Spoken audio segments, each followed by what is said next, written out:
Nandito ako ngayon sa likod ng Sitol, Fire Exit. Ay, ang ganda ng sikat ng araw. Ngayon lang ako naarawan ng ganito. Kasi pagpasok ko, wala pang araw. Ngayon, sumilip ako ng ganda ng sikat ng araw. Habang maaga pa, magparaw tayo. May makukuha rin tayong magandang enerhiya sa katawan niya. Para hindi tayo magkasakit. Yan, likod ng City Hall yan. Ayan, mga tricycle dyan sa labas. Yan, lakay.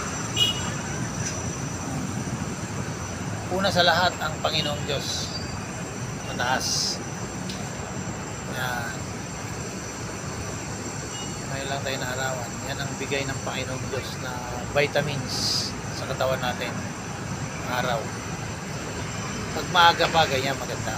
Pero pag mga 9, 10 hanggang 1, wala na. Hanggang alas 4 na, masakit na sa balat. So, ayan lakay. God bless. Ingat-ingat ka lagi. Una sa lahat, ang Panginoong Diyos pa rin. God bless.